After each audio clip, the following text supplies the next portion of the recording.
안녕하세요. 물 감사드립니다. 목이 너무 말랐는데 물 감사합니다.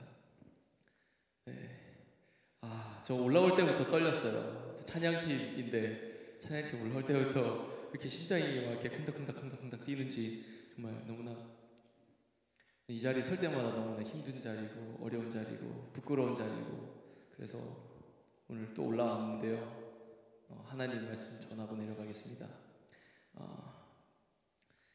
요즘 최근에 우리가 믿음에 대해서 이렇게 목사님 통해서 말씀을 배우고 이렇게 했는데 혹시 믿음 하면은 생각나는 성경에 있는 인물이 있을까요?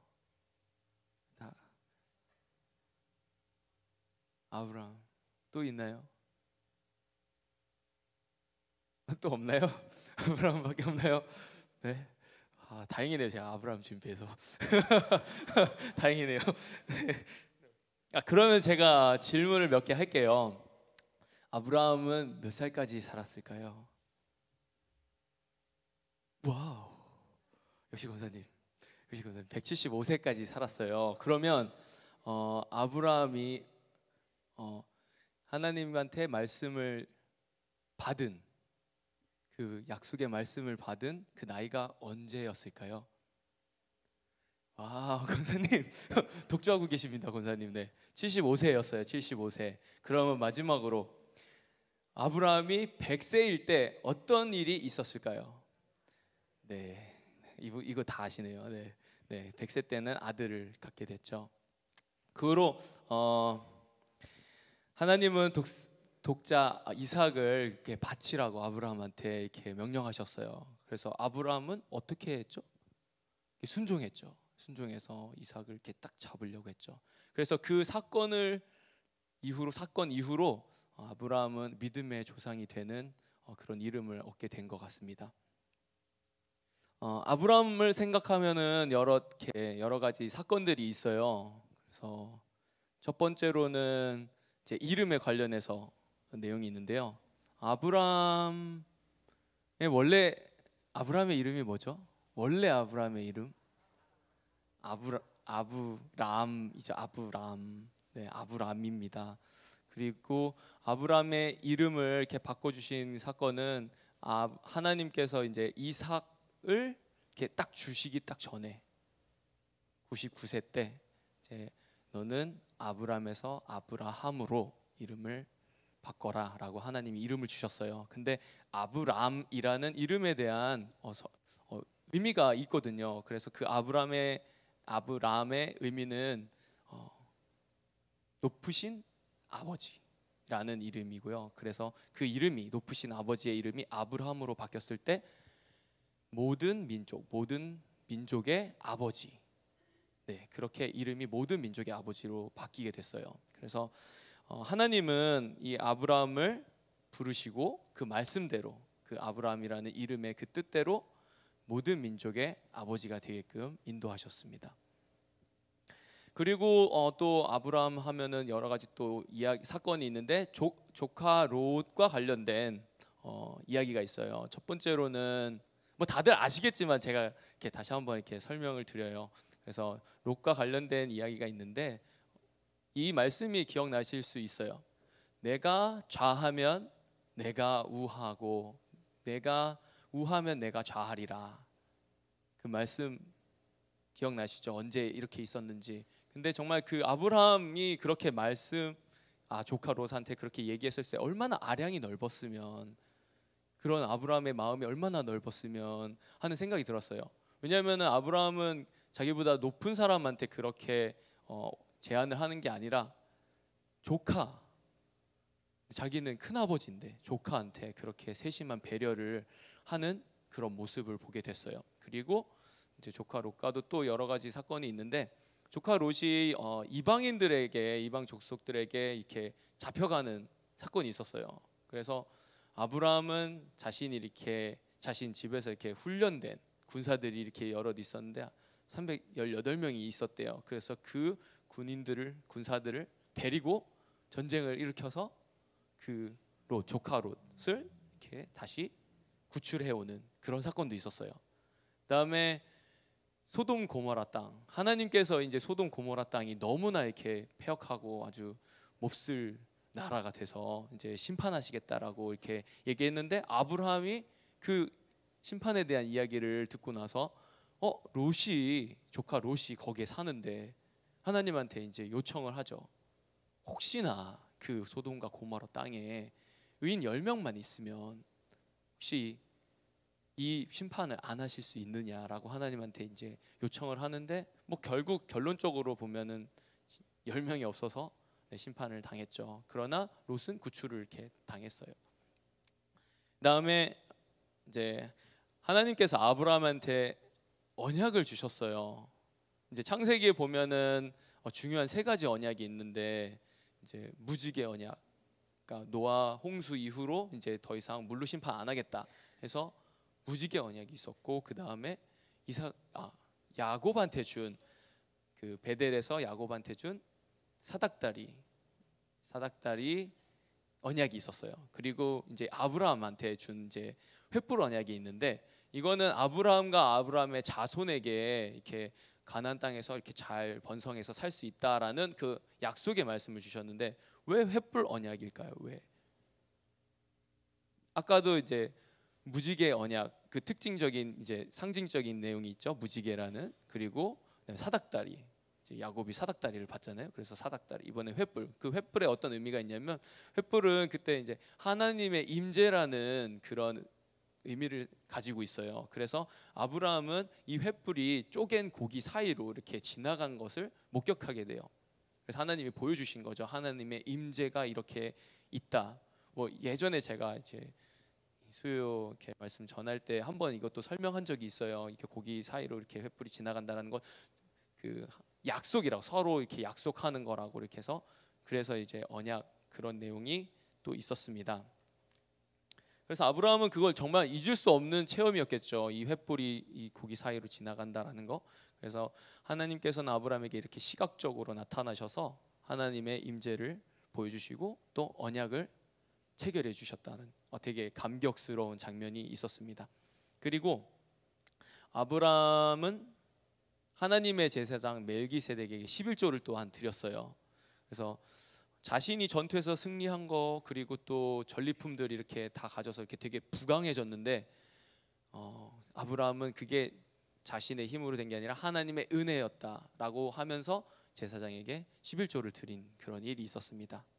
이렇게 이선 사건들을 들어보니까 아브라함이 정말 믿음의 조상이라는 말이 정말, 그 말을 손색이 없을 정도로 그 말을 들을 수 있는 사람이었던 것 같아요. 지금까지 보면요. 네. 근데 오늘 이제 창세기 12장을 이렇게 알아보겠습니다. 이제 저는 이제 요즘에 수요 성경 공부 이렇게 오면은 목사님께서 이렇게 말씀을 해주실 때 정말 너무나 이렇게 좋아요. 성도님들도 그러시죠?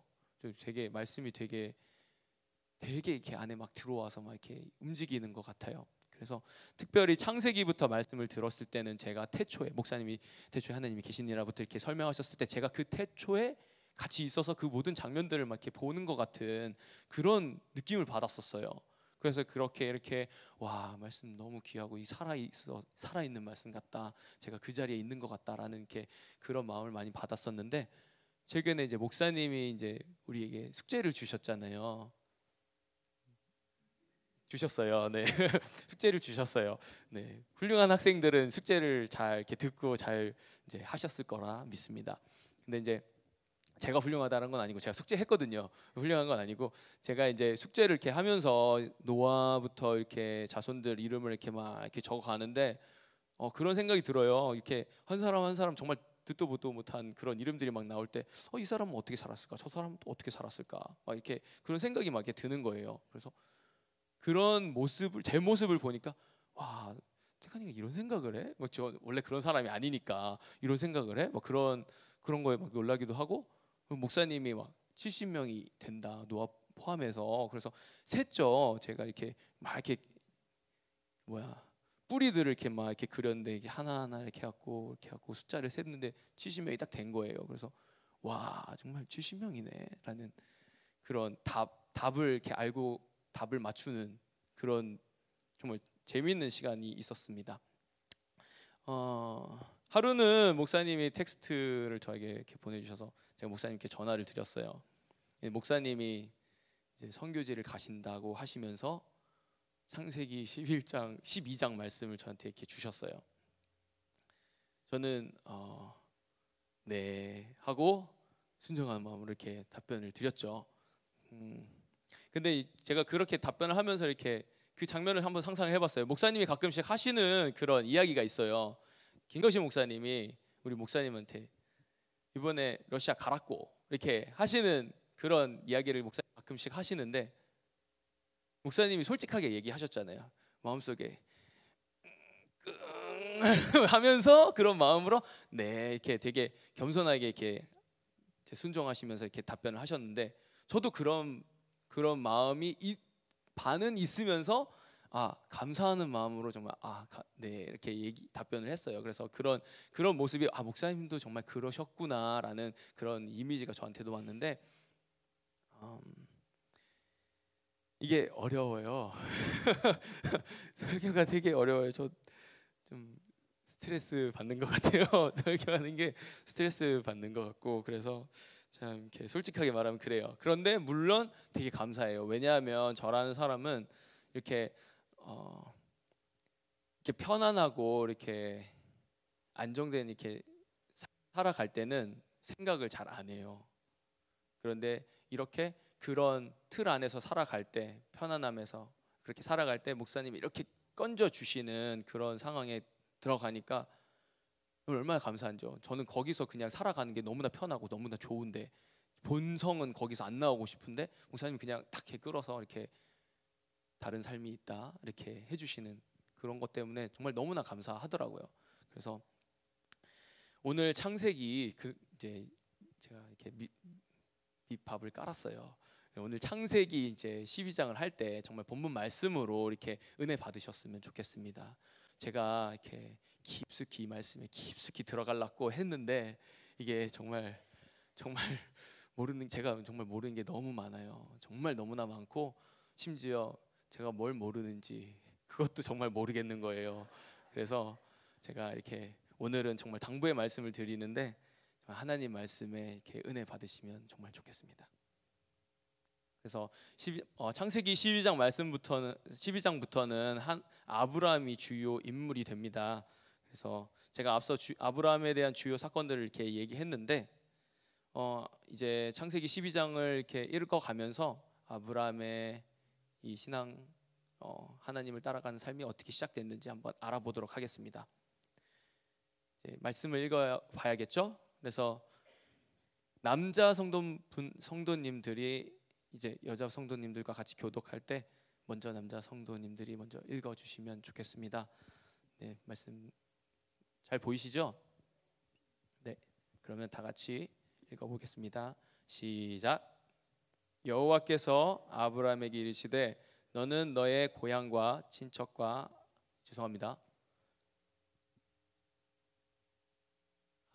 제 거랑 다르네요. 여호와께서 아브라함에게 이르시되 너는 너의 본토 친척 아비집을 떠나 내가 내게 지시할 땅으로 가라.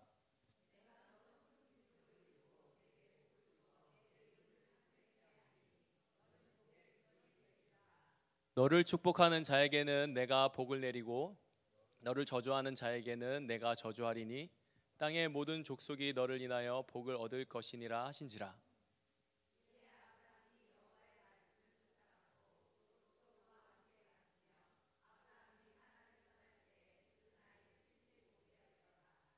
아브람이 그 아내 사레와 조카 롯과 하란에서 모은 모든 소유와 얻은 사람들을 이끌고 가나안 땅으로 가려고 떠나서 마침내 가나안 땅에 들어갔더라.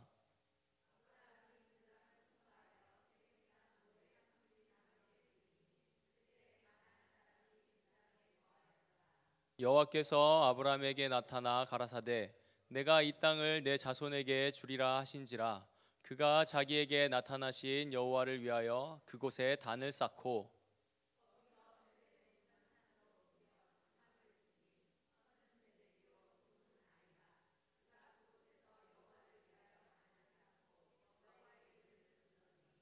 점점 남방으로 옮겨갔더라.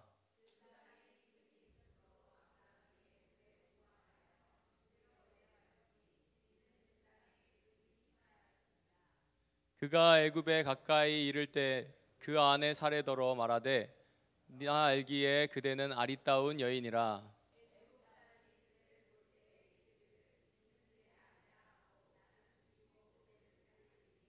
원컨대 그대는 나의 누이라 하라. 그리하면 내가 그대로 인하여 안전하고 내 목숨이 그대로 인하여 보존하겠노라 하니라.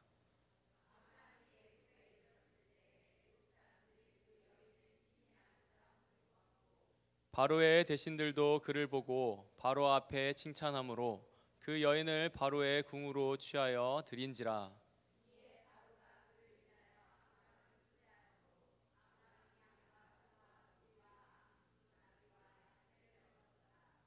여호와께서 아브라함의 아내 사레의 영고로 바로와 그 집에 큰 재앙을 내리신지라.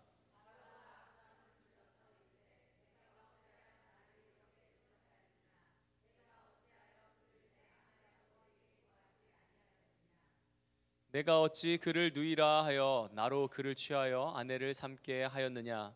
내 아내가 여기 있으니 이제 데려가라 하고.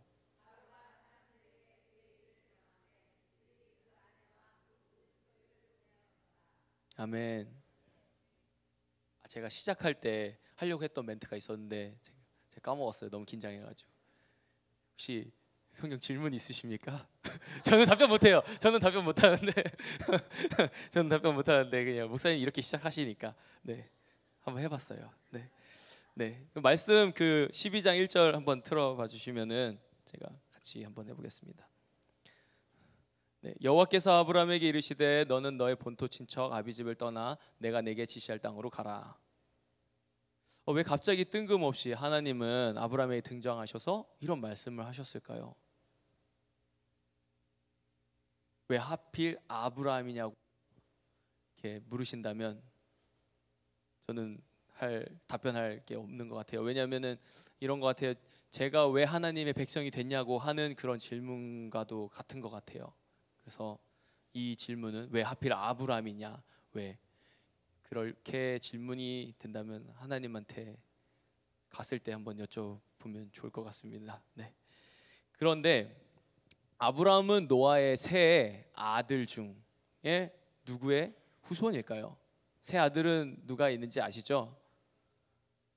셈, 함, 야벳이 이렇게 있는데요. 누구의 자손일까요? 셈이죠. 네, 셈이죠. 그래서 아브라함은 노아의 11대 손자예요. 그래서 지난주에 이렇게 목사님도 말씀해 주셨는데 노아, 셈, 아르박삿, 가이난, 셀라, 에벨, 벨렉, 루, 수룩, 나홀, 데라, 아브람 이렇게 있습니다. 그래서 하나님은 셈 자손을 통해서 하나님의 뜻하신 계획을 이루어 가는 것 같습니다. 1절 마지막에 고향과 친척집 아비집을 떠나 너의 본토 친척 아비집을 떠나 내가 내게 지시할 땅으로 내게 지시할 그 땅이라는 말이 나오는데 그러면 지금 아브라함이 어디에 있는지 알아야 될 것 같아요. 지금 어디에 있죠? 아브라함 어디에 있을까요? 하란에. 네. 너무나 똑똑하십니다. 네.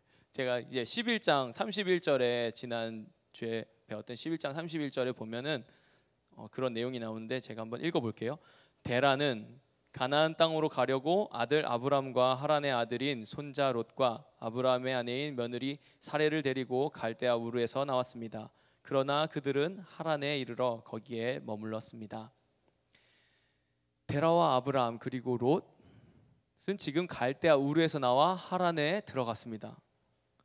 지난주에 목사님이 구글 얼스를 통해서 이렇게 그 위치들을 이렇게 보여주셨잖아요. 그래서 저기 밑에는 갈대아 우르가 이렇게 있었고 이렇게 올라가면은 하란이 있었고 다시 또 이렇게 내려가면은 가나안이 있었어요. 그래서 갈대아 우르서부터 이렇게 하란까지는 한 900km 정도 돼요. 그리고 하란에서 가나안 땅 이렇게 가는 데는 한 600km 정도 돼요. 근데 제가 이 위치 그렇죠. 이 지역은 이렇게 위치가 나란히 이렇게 있었던 게 아니었어요. 이렇게 올라가고 이렇게 떨어지고. 그래서 저는 이렇게 이 여행의 그 루트가 되게 궁금하다. 왜 이렇게 꺾어져서 갔을까 하는 의문이 있었는데 이제 점점 이제 이야기하면서 이렇게 알아보도록 하겠습니다. 그래서 하란에서 이제 아브라함은 하나님의 말씀을 듣고 가나안으로 떠나가게 됩니다. 근데 제가 여기서 이상한 점을 발견했어요. 31절에 아까 제가 말씀한 데서 보면은 데라는 가나안 땅으로 가려고 이렇게 말씀이 나오는데 제가 그러면은 데라가 가나안 땅으로 가려고 했다고 하면 데라가 믿음의 조상이 될 뻔하지 않았을까? 그리고 왜 우르에서 가나안으로 바로 안 가고 왜 하란을 걸쳐 갔을까라는 궁금증이 생겼어요. 혹시 생각해 보신 적 있나요? 가나안 땅으로, 그러니까 데라가 이런 말씀을 받았죠. 데라는 가나안 땅으로 가려고 이렇게 했었는데 가나안 땅으로 이렇게 직진해서 이렇게 가면 되는데 더 짧았을 건데 하란으로 왜 갔었을까? 그런 궁금증이 있었고, 네, 그런 궁금증이 있었어요. 그래서 제가 아무리 생각해도 몰라서 목사님 찬스를 썼습니다. 네, 목사님한테 가서 이제 여쭤봤어요. 왜 이렇게 됐습니까? 그랬더니 목사님께서 이제 답변을 주셨죠. 그래서 가나안 땅으로 가라고 하는 명령은 이제 이미 아브라함이 갈대아 우르 있었을 때부터 하나님이 말씀하신 거라고 하십니다. 이미 이제 아브라함은 그 말씀을 들었던 거예요. 그런데 이게 되게 잘 모르겠잖아요. 이게 하나님이 하신 말씀인지 뭔지 이게 되게 몰라서 되게 당황하고 황당해했을 것 같아요. 그래서 아브라함은 그래도 이제 아버지가 또 할아버지가 이렇게 얘기했던 그 하나님을 얼핏 들었을 것 같아요. 그래서 너무나 모르겠으니까 이제 아버지한테 가서 자초지종을 설명한 것 같습니다.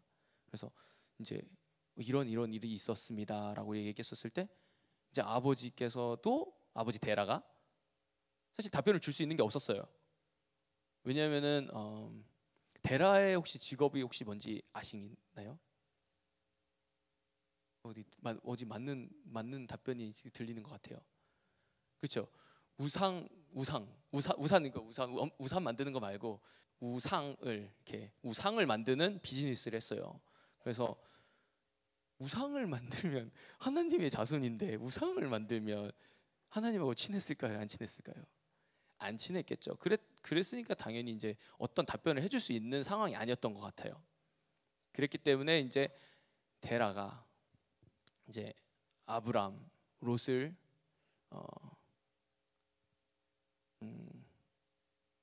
데리고 이제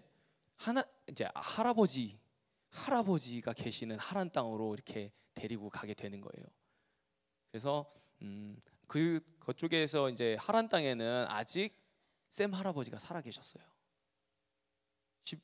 10대가 지났죠. 노아서부터 10대가 지났는데 셈 할아버지, 그 어마어마한 할아버지가 이제 계셔요. 근데 아브라함이 50대 중반까지도 노아 할아버지도 살아 계셨어요. 네, 되게 오래 사셨죠. 많이 사셨어요. 그래서 그렇게 할아버지가 계시니까 정말 그 노아 할아버지가 있었던 모든 하나님과 있었던 모든 일들을 이렇게 다 이렇게 입으로 전해 들었을 거잖아요. 그래서 이제 데라가 아브라함과 이제 그의 조카 롯을 데리고 이제 하란 땅으로 가게 되는 거예요. 그래서 바로 가나안 땅으로 간 게 아니라 이게 무슨 상황일까 알고 싶으니까 그래서 할아버지한테 가게 되는 거죠. 그래서 본토 친척 아비집이겠죠. 결국은 그렇죠. 고향 땅이겠죠. 고향 땅으로 이렇게 가게 되는 거예요. 그래서 이제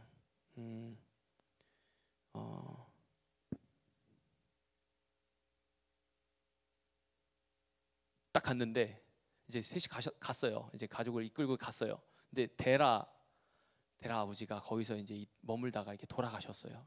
돌아가시고 이제 아브라함은 이제 거기서 아마도 할아버지와 이제 이런저런 이야기를 이렇게 자기가 경험했던 것들을 이렇게 이야기하면서 어떤 조언의 말씀을 들었겠죠.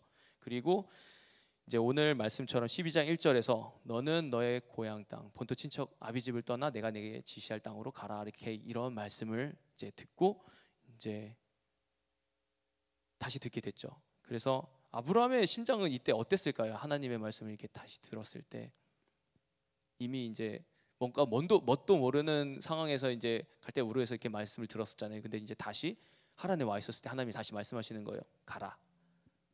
그런데 그러면 아브라함의 심장은 어땠을까요?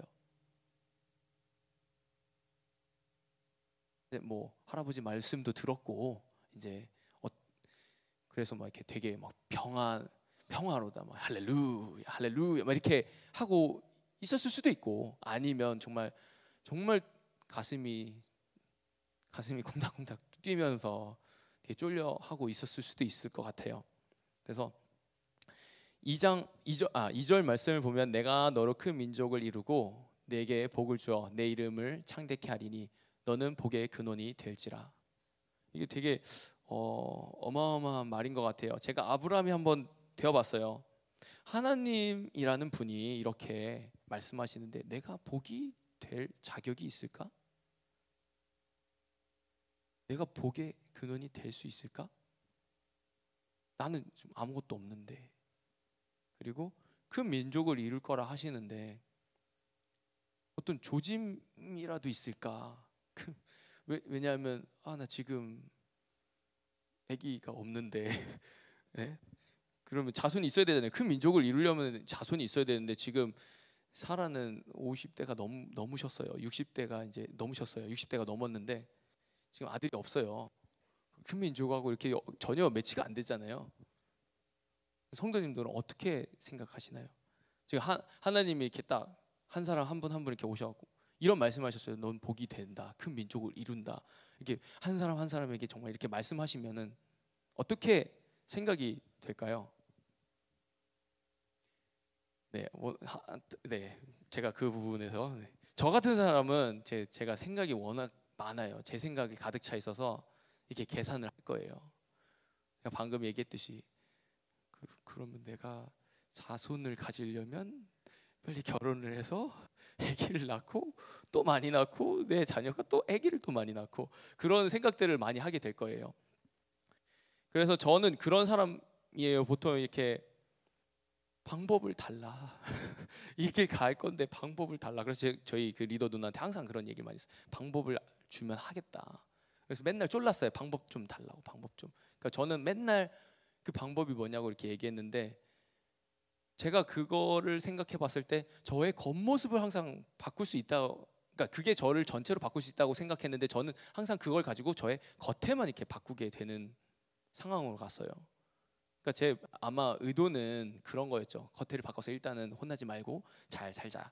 네, 그런 본심이었어요. 근데 이제 결국 그렇게 살다 보니까 방법을 가지고 살다 보니까 결국 내 안에 있는 그 더러운 것들이 그냥 드러날 수밖에 없잖아요. 겉에는 고칠 수 있을지 모르지만 언젠가는 그것이 터져 나와서 와르르 무너지는 그런 경험을 저는 정말 많이 했어요. 겉에만 바꾸다 보니까.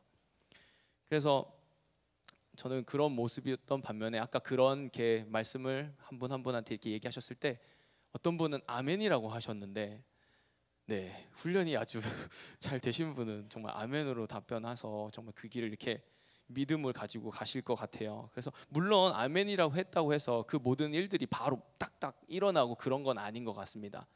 그래서 그 작은 믿음을 조금씩 사용하시면서 기도하시고 그리고 기대하고 그리고 기다리는 그런 삶을 한순간 한순간 살아가면서 이 길을 가는 것 같습니다.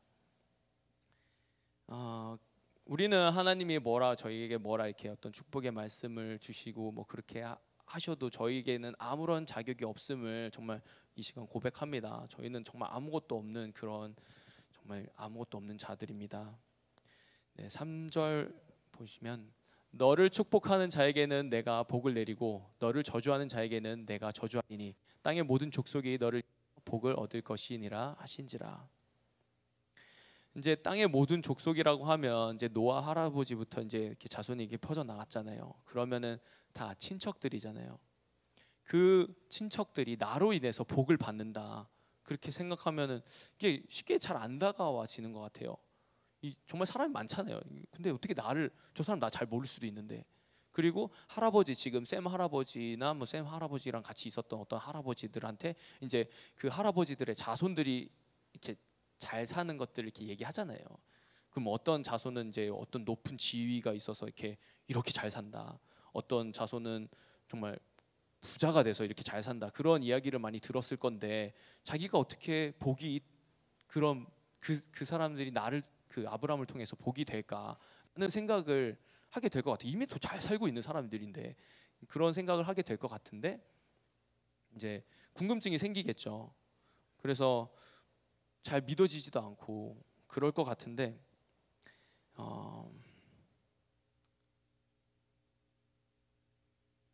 4절에 보면 4절에 보면 이에 아브라함이 여호와의 말씀을 따라갔고 롯도 그와 함께 갔으며 아브라함이 하란을 떠날 때 75세였더라.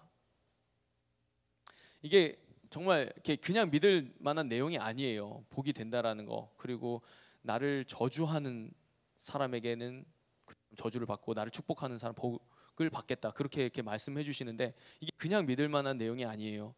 그래서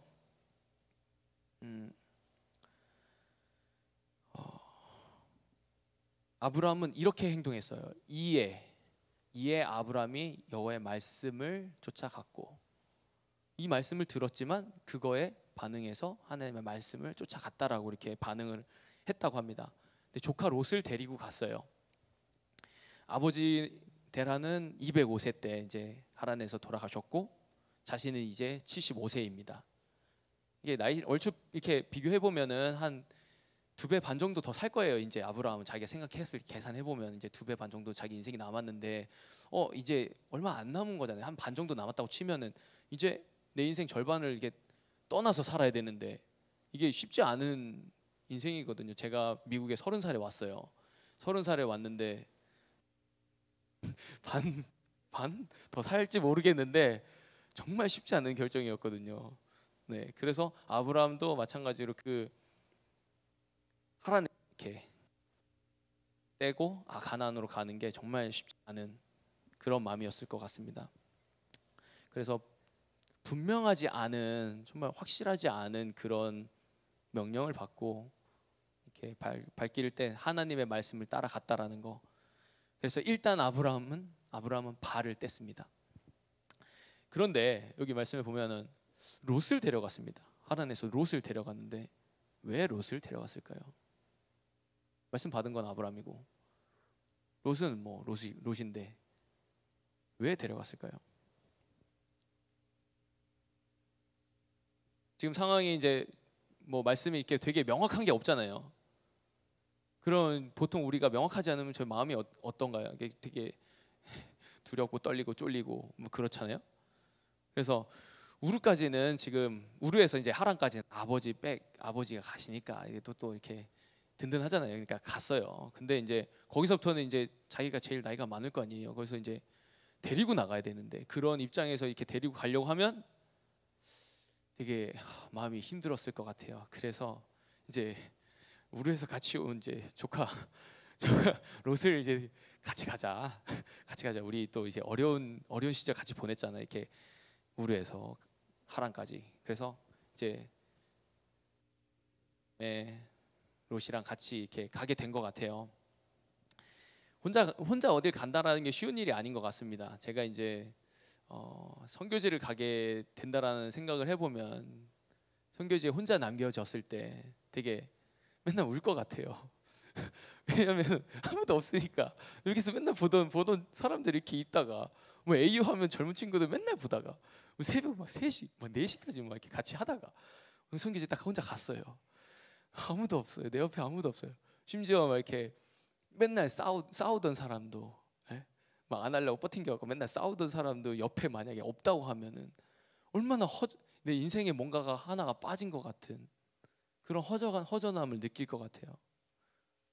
네, 그래서 아브라함이, 제가 이거를 설명하는 이유는 아브라함이 이제 혼자 가려고 이제 가나안에 가려고 하면 얼마나 마음이 그랬을까 하는 생각에 저도 그럴 것 같다라는 생각으로 이렇게 설명을 드리는 겁니다.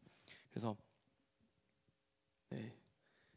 그래서 아브라함은 조카 롯을 이렇게 데리고 가게 된 것 같고, 이제 뭐 어린 조카라도 이렇게 의지할 대상이 된 것 같고, 뭐 그런 뭐 이렇게 있는데, 결국 아브라함은 어떤 의도가 따로 있겠죠. 그런 의도가 있을 건데 이제 계속 한번 이제 보겠습니다. 아브라함이 그 아내 사레와 조카 롯과 하란에서 모은 모든 소유와 얻은 사람들을 이끌고 가나안 땅으로 가려고 떠나서 마침내 가나안 땅에 들어갔더라. 네. 물 좀 마실게요.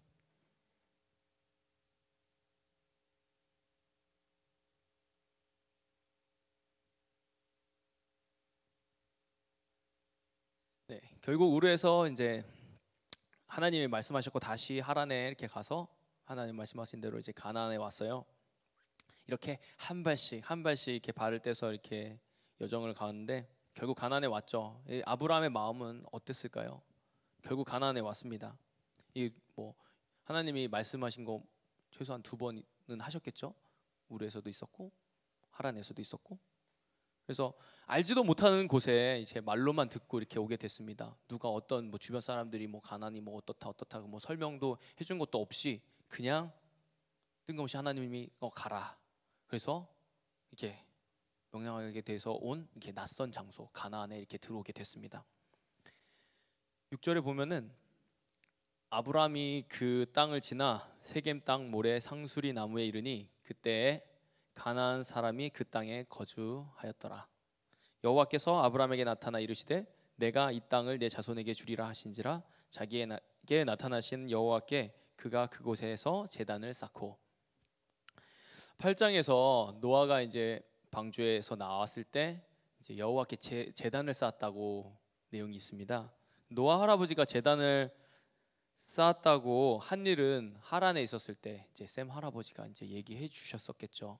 그래서 홍수가 그치고 배에서 나왔을 때 자신이 이제 그런 장면들을 상상했을 때 자기가 지금 이제 그런 상황이구나. 가나안에 딱 들어오면서 그런 상황이구나. 발을 내딛었을 때 그런 상황이구나. 노아 할아버지가 100년 동안 말도 안 되는 이제 100년 동안 배를 이렇게 100년 동안 이제 짓고 있었잖아요. 말도 안 되는 그런 일을 이제 하고 있었고 결국 비도 본 적이 없는데 비가 내렸고 그 비가 엄청나게 많이 내려서 홍수가 돼서 이제 지구를 다 덮었고 그런 이야기를 다 들었을 건데 지금 자신의 상황이 아마 그거랑 되게 비슷한 것 같다 그런 마음이 들었던 것 같아요. 그래서 이제 제단을 쌓고 이제 예배를 드렸다라는 것 같아요. 근데 이제 뭐 아브라함이 뭐 그거를 저도 다 알지는 못하지만 아브라함이 그 마음이 정말 풀리 이렇게 감동이 돼서 막 한 거일 수도 있고 아니면은 그 말을 들었잖아요. 하란에서 샘 할아버지 그 위대하신 샘 할아버지가 노아 조상님이 이렇게 하셨다 이렇게 얘기하니까 그 자기도 이런 상황이네 이렇게 따라 해볼까라는 마음으로 이렇게 제단을 쌓고 예배를 드렸을 수도 있을 것 같아요. 그래서 똑같이 그냥 따라 해보는 거죠. 네, 그랬을 수도 있다라는 거를 이렇게 생각해봤습니다. 그래서 12장 8절에 보면 거기서 베델 동쪽 산으로 옮겨 장막을 치니 서쪽은 베델이요 동쪽은 아이라 그가 그곳에 쌓고 거쳐 옮겨가면서 제단을 쌓고 하나님을 예배합니다. 마이크를 바꿀게요.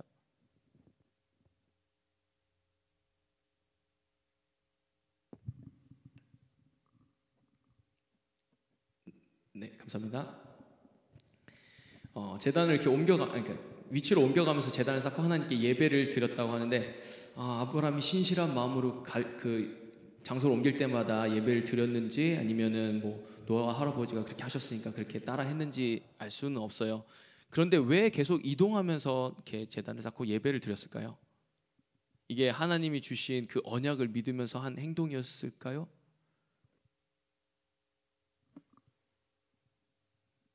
생각을 저는 해봤어요. 생각을 해봤는데 이제 이런 아무래도 영적인 환경이 사람들을 이렇게 지배한다고 아브라함은 이렇게 알고 있었던 것 같아요. 왜냐하면 아버지가 데라가 이제 우상 비즈니스를 했으니까 그 뭐 이 동네 새로운 동네에 왔었을 때 이제 뭐 우상들이 많았을 거 아니에요. 그런 모습을 봤었을 때 이제 자신의 마음이 나는 이제 조상님으로부터 이렇게 말씀을 듣고 이제 하나님이 이렇게 가라고 했었으니까 이제 좀 구별돼야지, 이렇게 마음을 잡아야지 하는 마음으로 이렇게 예배를 드려야겠구나 하는 생각으로 이렇게 옮겨 다니면서도 이렇게 제단을 쌓고 예배를 드렸던 것 같아요. 물론 이제 여러 가지 또 이야기가 있어요. 제가 뭐 다 알지 못해서 이제 자료를 찾아보고 이렇게 확인해 봤는데 그런 것도 있었어요. 이제 아브라함이 그런 이제 언약을 받고 약속, 하나님이 말씀하시는 복이 되고 큰 민족을 얻게 된다라는 그런 말씀을 받았을 때 가나안으로 가라고 했고, 가나안에 왔었을 때 그 땅이 정말 자신의 민족이 이렇게 자신의 자손 후손들이 이렇게 커가는 그런 환경이 될 거라는 마음에 여기다가 정말 하나님의 그 씨앗을 뿌려야겠다. 그래서 예배를 드렸다라고 하는 분들도 계시더라고요. 신학자들도 계시더라고요. 그래서 그렇게 했을 수도 있고요. 네. 아니면 정말 이 낯선 환경에 와서 그냥 두렵잖아요. 그냥 쫄리고 그냥 어렵고 외롭고 그런 마음에 하나님한테 갈 때마다 이렇게 하나님을 찾았을 수도 있고 그런 마음이었던 것 같아요. 그래서 그렇게 하나님을 부르고 예배하던 아브라함의 행동이 이제 다음 절부터 이렇게 변화가 되기 시작합니다. 9절 보면 점점 남방으로 옮겨갔더라. 계속 남쪽으로 내려갔대요. 거기서 이렇게 이스라엘 쪽에 이렇게 있으면서 남쪽으로 내려가면 뭐가 있죠? 그렇죠. 애굽이 있죠. 네. 10절에 보면 그 땅에 기근이 들었으므로 아브라함이 애굽에 거류하려고 그리로 내려갔으니 이는 그 땅에 기근이 심하였음이라. 남방으로 옮겨간 이유가 뭐 기근이라고 이렇게 얘기를 해요. 근데 지금 가나안 땅이잖아요. 저는 가나안 땅이라고 이름을 이렇게 지역을 이렇게 들으면 그런 가나안 땅 하면은 뭐 이렇게 젖과 꿀이 흐르는 막 이렇게 엄청나게 풍부한 풍요로운 곳이라고 저는 생각하고 있었거든요. 근데 그때 이제 기근이 들었다고 하니까 잘 이렇게 이해가 안 됐어요. 되게 풍부하고 그랬을 것 같은데 아브라함은 기근 때문에 이주할 정도로 그렇게 풍성한 곳이 아니었을까라는 그런 의문이 들었는데, 이게 되게 그런 것 같아요. 하나님께서 우리를 이렇게 가라 이렇게 했었을 때 좋은 데로 보내실 거 아니에요. 근데 막상 딱 갔어요. 근데 어려워요. 되게 어려워요. 아주 어려워요. 그런 것처럼 이런 상황하고 되게 비슷한 것 같아요. 아브라함이 이제 가나안에 딱 들어갔는데 뭐 다 풍성하고 막 그런 건 아니었던 것 같아요. 그래서 좀 기근이 있네. 이제 말씀대로 왔는데 이게 쉽지 않네. 그런 생각이 있었던 것 같아요. 그래서 그런 상황에서 이제 하나님은 너 여기 기근이 있으니까 옮겨라 그런 말씀도 없었는데 아브라함이 그냥 자기 멋대로 그냥 이주를 했죠. 여기까지 봤을 때 아브라함은 어떤 사람으로 생각이 되나요? 아까 이렇게 시작할 때 말씀드렸던 것처럼 정말 믿음의 조상이 될 법합니다. 뭐 그렇게 훌륭한 인물이라고 볼 수도 있고 뭐 아닐 수도 있습니다. 이런 질문을 이렇게 담아둔 채로 이제 11절을 이제 보겠습니다. 그가 애굽에 가까이 이르렀을 때 그의 아내 사레에게 말하되 내가 알기에는 그대는 아리따운 여인이라. 네. 여기서부터 이제 남자분들이 참 호기심을 많이 가질 수 있는 이렇게 장면이 시작돼요. 아브라함이 이제 75세에서 하란을 떠났어요. 그러면 사라의 나이는 어느 정도 됐을까요? 65세, 60대 중반이 됐겠죠. 아브라함이 이제 할아버지가 되시고 이제 사라는 이제 할머니이십니다. 근데 아브라함이 뭐라고 말하나요? 그의 아내 사라에게 말하되 내가 알기에는 그대는 아리따운 여인이라. 할아버지가 할머니한테 되게 로맨스 있게 이렇게 얘기하시잖아요. 되게 따뜻해져요 마음이. 그래서 제가 만약에 75세 할아버지가 됐는데 제 와이프가 막 이렇게 뭐 그렇게 나이가 되면은 아리따운 여인이라고 말을 할 수 있을까? 물론 저는 지금의 제 마음 같아서 합니다. 저는 합니다. 네. 아리따운 여인이라고, 아름다운 여인이라고 정말 분명히 말할 수 있습니다.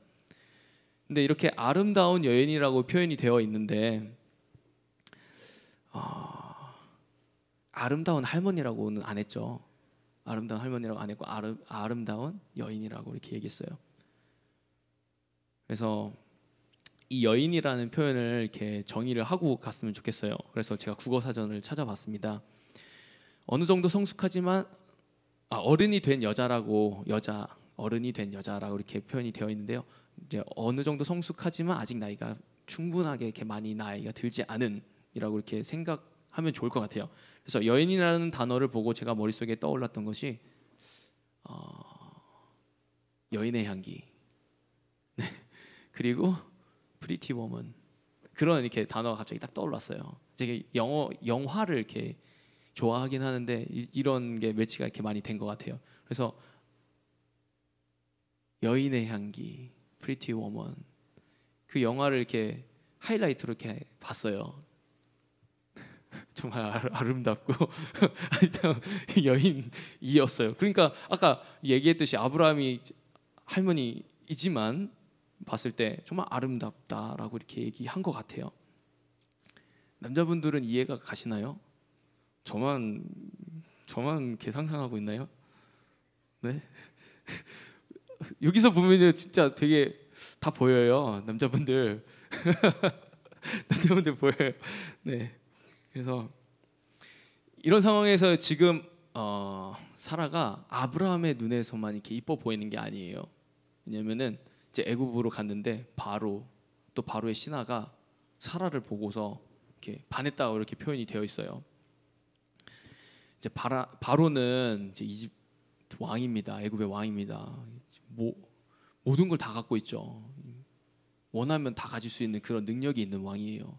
그러면 그런 왕이 아름다운 여인들이 얼마나 많았겠어요. 그런데 사라를 보고 반했다라는 말이 저는 되게 이해가 안 됐어요.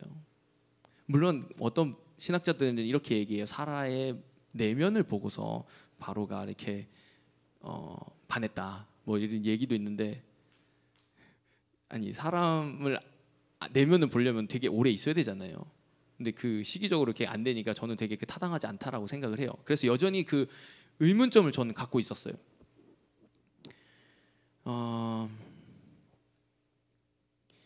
이 나중에 아브라함 이런 사건이 있어요. 아브라함이 또 같은 사건인데 이제 나중에 이제 사라를 또 누이라고 이렇게 얘기하면서 다른 데서 이제 또 자신의 생명을 건져요.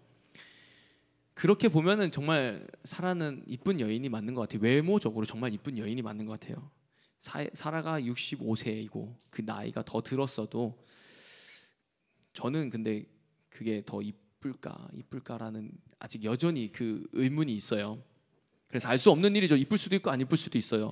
근데 이제 목사님이 그런 말씀하시죠. 천국에 가면 이제 만나고 싶은 분들이 있습니다. 저도 이제 천국에 가면 만나고 싶은 분들이 있어요. 이제 하와 할머니, 그다음에 사라 할머니, 그다음에 라헬 할머니 이쁘다고 이렇게 소문이 나시는 라헬 할머니. 그다음에 제가 진짜 기대하는 할머니 한 명 있어요. 아비가일 할머니. 아비가일 할머니가 그렇게 그러시다고 하셔가지고 천국 가면 꼭 만나 뵈려고요. 그래서 아브라함이 왜 이런 말을 꺼내는지 한번 알아보도록 하겠습니다. 지금 사라에 대해서 이렇게 이야기를 하고 있어요. 애굽 사람이 그대를 볼 때 이르기를 이는 그의 아내라 하여 나는 죽이고 그대는 살리리니. 이렇게 여호와를 부르며 예배하던 아브라함이 이게 남방으로 내려가면서 생각이 조금씩 바뀌는 것 같아요. 아내 때문에 자기의 생명이 위태하다, 죽을 수 있다라고 이렇게 걱정을 하기 시작합니다. 이상하죠? 되게 이상한 게 뭐냐면은 아브라함은 이제 가나안에 이렇게 같이 갔어요. 물론 저쪽에 하란에 갔을 때 할아버지가 계시니까. 근데 거기서 이제 가나안을 왔었을 때는 가나안 사람도 되게 낯선 사람들이거든요. 물론 이제 함 할아버지 족속들, 가나안 할아버지 후손들이 이렇게 살고 있어서 멀리 보면 먼 친척이기 때문에 그렇게 안 했을 수도 있지만 그냥 인간적인 생태상, 남자의 생리상 그거는 가만 안 있었을 것 같아요. 왜냐하면 이쁘시니까. 똑같은 상황인 거예요. 왜냐하면 왜 애굽에서만 그래? 가나안에서도 그랬어야지. 근데 여기서 보고 싶은 거는 그러면 아브라함의 마음이 바뀐 게 아닐까. 가나안에 있었을 때와 지금 조금씩 가나안에서 조금씩 내려오면서 그 마음이 조금씩 변했다라는 거. 그런 마음이 혹시 흔들리고 있을까라는 그런 생각이 들었고, 처음에 이제 아브라함이 아무것도 모르고 한 발씩 뗐을 때는 이제 노아 할아버지를 이제 닮아 보려고 이렇게 제단을 쌓고 이제 예배도 드리고 그러다가 이제 자신의 눈앞에 이제 생명을 위협하는 일들, 지금 두 가지가 있었죠. 배가 기근이 돼서 이제 먹고 살 게 없는 그런 위험한 상황과 이제 애굽에 갔는데 이쁜 아내 때문에 자신의 생명이 위태해지는 그런 상황. 그런 것들이 지금 조금씩 그의 모습이 이제 나타나기 시작하는 것 같습니다.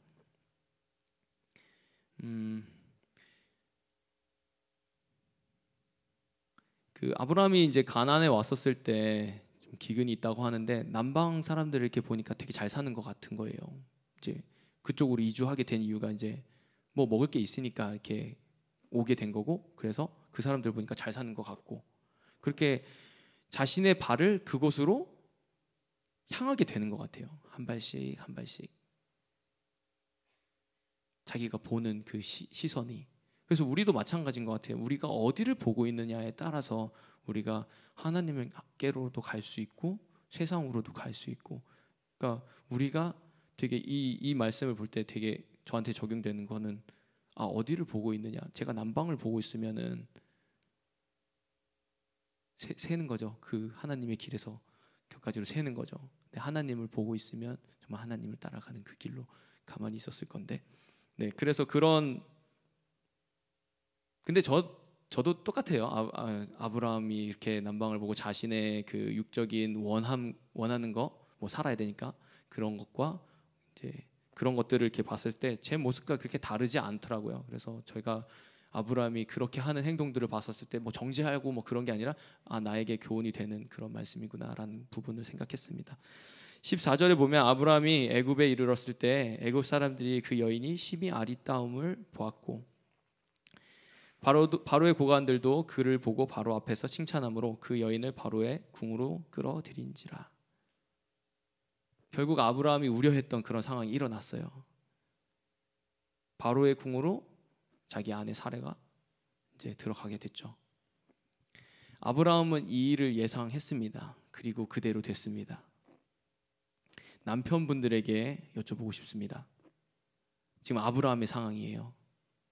아브라함의 상황이고 살던 곳은 기근이 들었고 아름다운 아내가 옆에 있는데 지금 애굽으로 가려고 해요.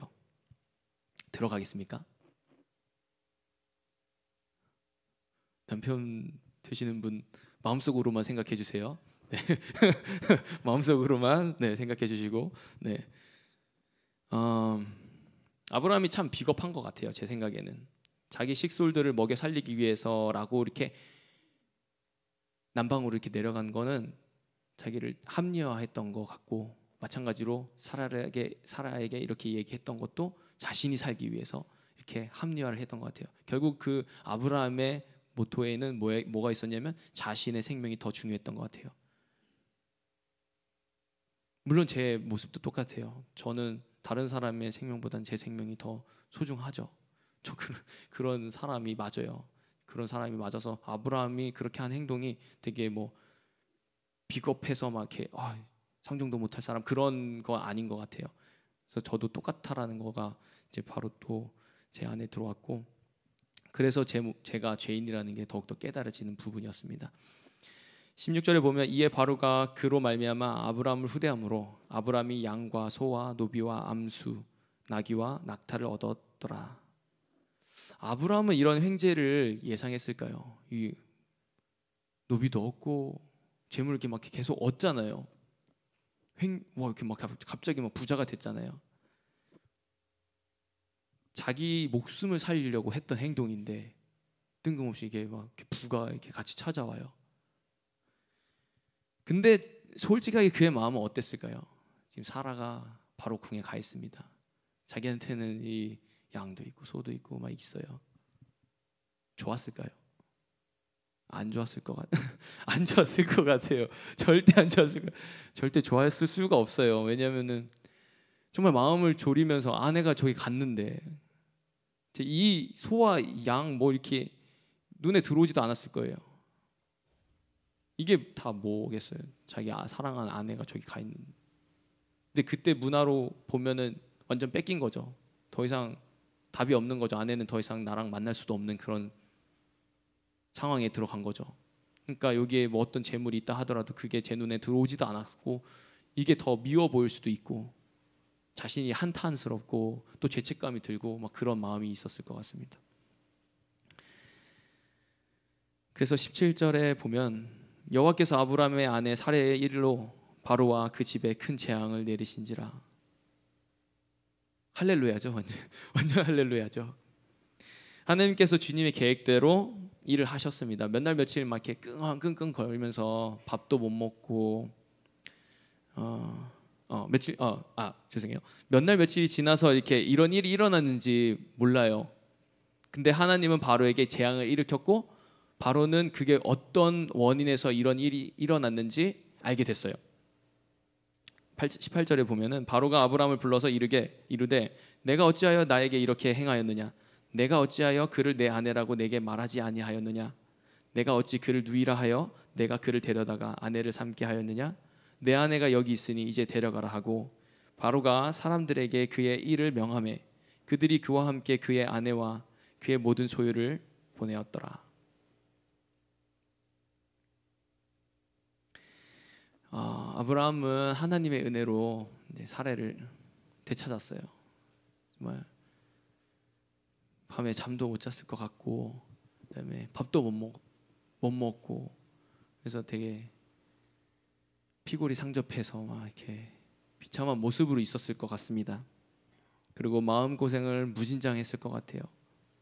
그 경험을 해보지 못한 사람은 이 마음을 이렇게 이해하기가 참 어려울 것 같아요. 저도 이제 마음고생을 이렇게 해봤는데 물론 이와 똑같은 경험은 아니에요. 제 안에서 있을 수 있는 그런 마음고생인데 참 우리가 다 그런 고생들을 하면서 살아가는 것 같습니다. 그런 모습을 봤을 때 아브라함이 정말 그 상황에서 좀 안절부절했던 그런 모습이 제 눈에도 이렇게 비치는 것 같습니다. 이렇게 답답할 때 우리는 무엇을 할까요? 하나님께 부르짖죠. 정말 답답하고 어떻게 해야 할지 갈 바를 모르고 그런 상황에서 우리가 하는 것은 하나님께 나아가서 이제 부르짖는 것. 근데 아브라함이 그때 당시에 그랬을 것 같아요. 정말 어떻게 할 수가 없는 그런 좌절된 상황, 정말 비참한 상황에서 정말 하나님을 부르짖었을 것 같습니다. 그러면서 마음을 졸이면서 하나님 앞에 나아갔을 것 같습니다. 아브라함은 이렇게 믿음의 여정을 이렇게 시작합니다. 아브라함은 처음부터 이렇게 완성된 믿음을 가지고 시작한 것이 아니라 한 발자국 한 발자국 지나가면서 믿음이 성장했습니다. 앞으로 이렇게 아브라함에 있는 사건들 이렇게 하나하나 보시면서 좀 아브라함이 어떻게 성숙해져 가며 그 믿음이 어떻게 성장하게 되는지 정말 이렇게 기대가 됩니다. 그리고 아브라함의 삶은 하나님이 전적으로 인도하셨습니다. 하나님의 은혜가 아니면 아브라함은 믿음의 조상이라고 절대 불려질 수가 없습니다. 네, 목사님 말씀으로는 아브라함은 찐따랍니다. 네, 지금 그는 이제 찐따의 모습으로 이 길을 시작합니다. 그런데 하나님의 섭리 안에서는 아브라함의 인생이 꽃을 피우고 또 열매를 맺는 그런 아름다운 결과가 있었습니다. 저는 제가 이 강단에 서 있는 것이 참 어색해요. 네, 정말 어색해요. 솔직하게 이야기를 하면은 저도 성도님들과 같이 성도로서 찬양하고 예배하고 그다음에 뭐 봉사하고 그런 사람이에요. 그런데 어느 날 갑자기 여기 있는 거예요. 어느 날 갑자기 여기 계신 모든 분들이 이런 상상을 해봤으면 좋겠어요. 여기 계시다가 어느 날 갑자기 여기 서 있는다. 이렇게 아니야 아니야 이렇게 하실 필요 없고요. 그냥 상상을 해보시는 거예요. 그냥 마음속에 하셨죠? 아니야 아니야. 네, 그냥 여기에 서 계신다. 그래서 오늘처럼 이렇게 말씀을 이렇게 나누신다. 이게 되게 저한테는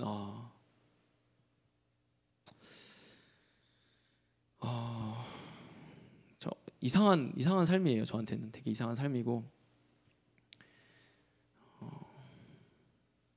제가 이제 우리 IGM 교회 나오면서 이제 정말 안 되는 마음으로 하나님을 따라가려고 이렇게 하다가 뭐 때로는 주방 봉사하다가 시험 들고 때로는 리더 누나랑 대판 싸우고 때로는 왜 나만 안 변해? 다른 사람 다 변하는 것 같은데 그런 것 때문에 이게 내가 아닌가? 나만 안 되는 거, 난 이제 스탑해야 되나? 그런 좌절에 빠질 때도 있고,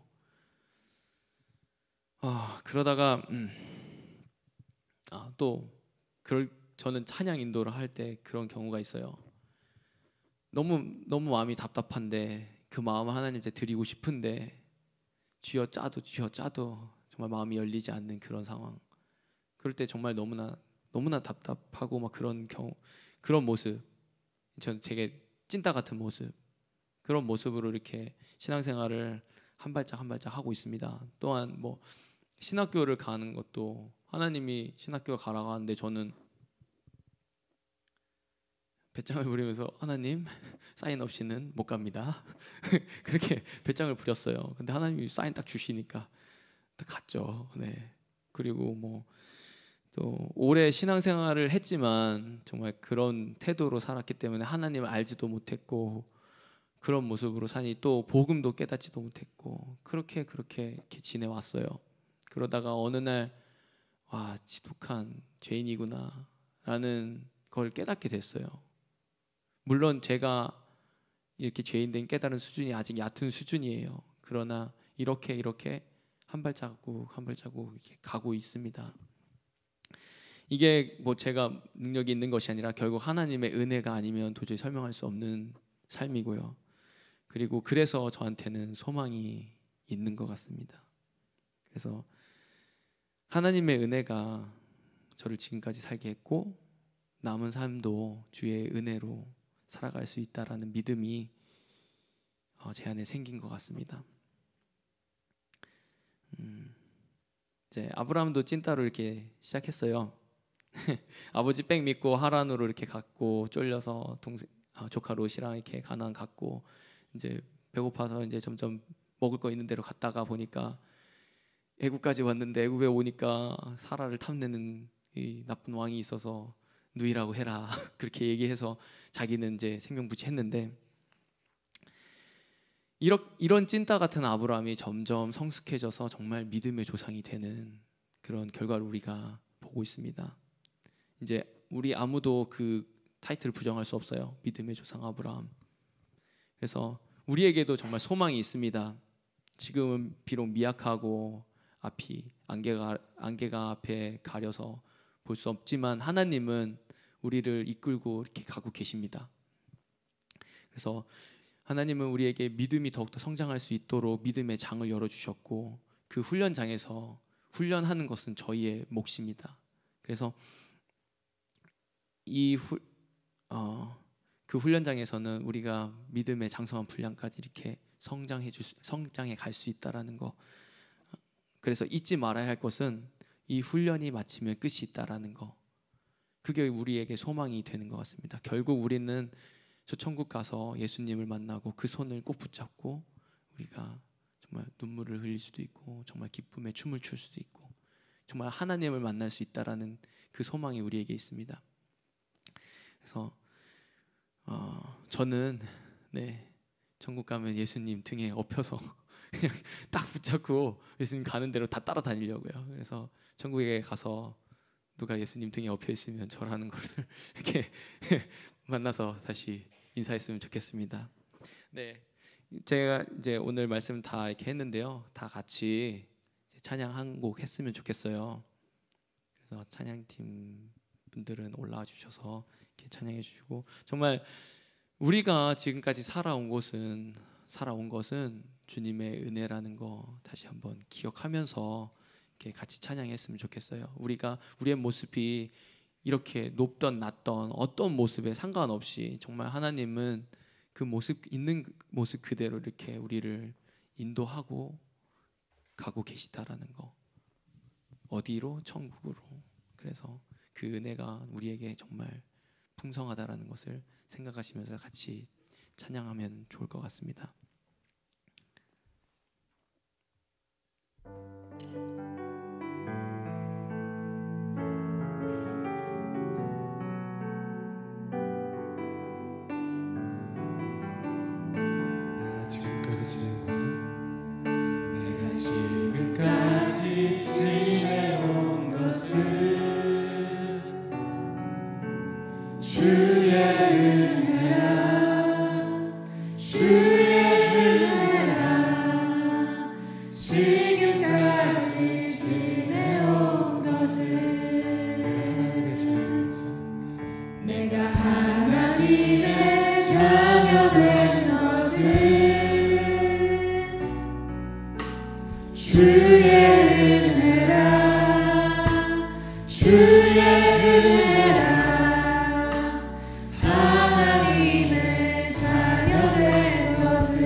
계속 찬양할 건데요. 다 같이 이 자리에 서셔서 손 잡으셔도 되고요.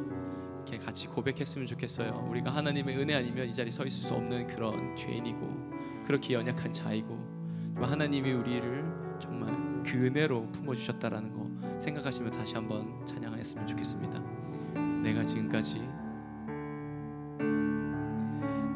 지금까지 지내온 것은 주의 은혜라 지금까지 지내온 것은 내가 하나님의 자녀 된 것은 주의 은혜라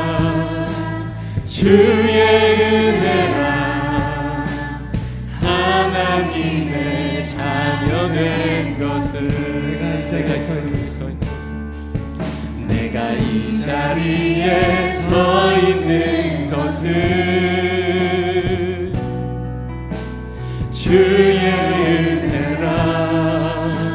주의 은혜라 이 자리에 서 있는 것은 주의 은혜라 주의 은혜라 주의 은혜라 지금까지 지내온 것은 주의 은혜라 주의 은혜라 주의 은혜라 지금까지 지내온 것은 주의 은혜라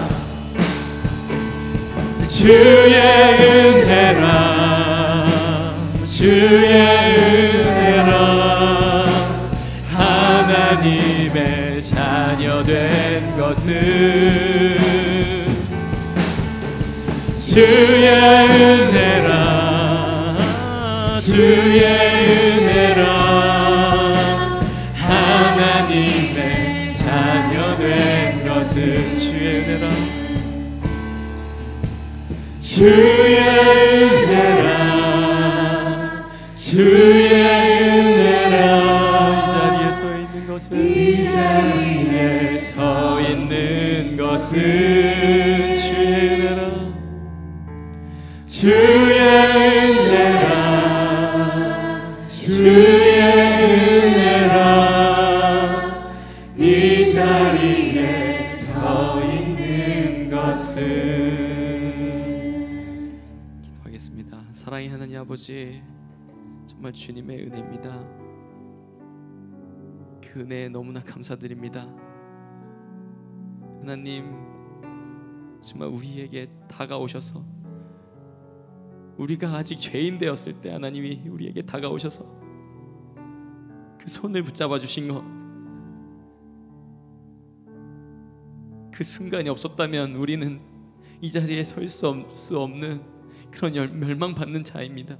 하나님 아버지, 우리가 이제 결단하기를 원합니다.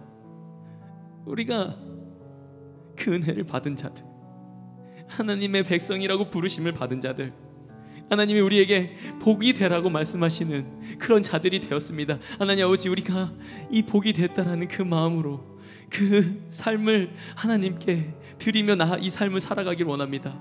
아버지 하나님, 이 인생이 정말 힘들고 고되고 고단하고 어렵다 하더라도 우리가 가진 이 소망 그 끝에서 하나님이 우리를 바라보고 계시는 그 마지막 날을 주님께 우리가 기대하며 기다리며 기도하며 우리가 삶을 살아가길 원합니다. 아버지 하나님, 오늘 이 시간 주님의 말씀을 우리에게 부어주신 것 너무나 감사드리고, 이 말씀을 우리의 삶 가운데서 정말 실천하며 정말 더욱더 믿음이 장성해지도록 정말 훈련하며 정말 주님께 기쁨을 드리며 하나님께 영광 돌리며 살아가길 간절히 원합니다. 하나님 아버지, 이 손을 놓지 말아주시고 끝까지 인도하여 주시옵소서. 하나님 아버지, 모든 것 주님의 은혜이며 모든 것 주님께 영광 돌리길 원합니다. 감사드리며 살아계신 예수님의 이름으로 기도드렸습니다. 아멘.